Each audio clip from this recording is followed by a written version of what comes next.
क्या हम इंसान आखिरकार भगवान जैसे हो गए हैं?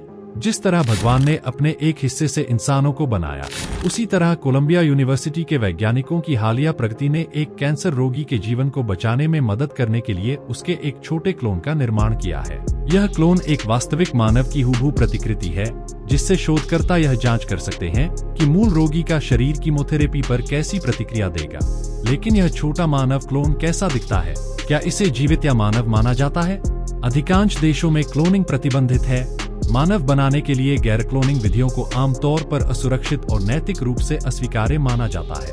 तो ये वैज्ञानिक और कुछ कंपनियां गुप्त रूप से मानव क्लोन बनाने के लिए किन खामियों का फायदा उठा रही हैं?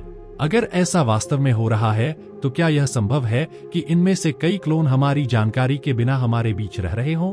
सूक्ष्म स्तर पर तकनीक में काफी विकास हुआ है। एक स्प्रिंग जैसी दिखने वाली एक छोटी सी वस्तु को तेजी से घूमते हुए और एक सुस्त शुक्राणु कोशिका की ओर बढ़ते हुए देखने के लिए इस वीडियो को ध्यान से देखें। क्या आप जानते हैं कि यह वस्तु क्या है?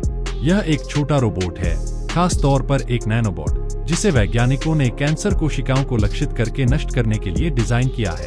बस कुछ ही पलों में आप जानेंगे कि वैज्ञानिक इस तकनीक का इस्तेमाल कैसे कर रहे हैं, और आप विवरणों से आश्चर्यचकित हो सकते हैं। पिछली सदी की तरह इस सदी में भी उल्लेखनीय खोजें और आविष्कार हुए हैं, जिनमें दुनिया को बदलने की क्षमता है।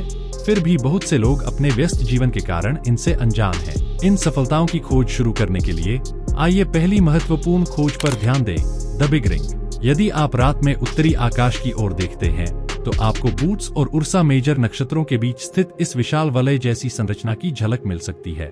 इसका आकार इतना विशाल है कि अनुमान अभी भी लगाया जा रहा है।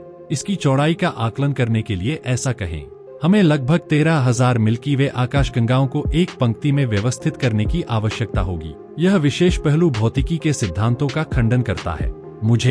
मैं आपको समझाता हूँ कि हमारे पास विज्ञान में एक पुराना सिद्धांत है, जिसे ब्रह्मांड संबंधी सिद्धांत कहता है कि बड़े पैमाने पर ब्रह्मांड समरूप और समदैशिक है, जिसका अर्थ है कि कोई विशिष्ट स्थान या दिशा विशेषाधिकार प्राप्त नहीं है। अंतरिक्ष अद्वितीय है। आपको कई स्थानों पर लगभग समान दृश्य देखने को मिलेंगे। इस सिद्धांत के अनुसार भौतिकी के सभी नियम हर स्थान पर समान रूप से कार्य करेंगे।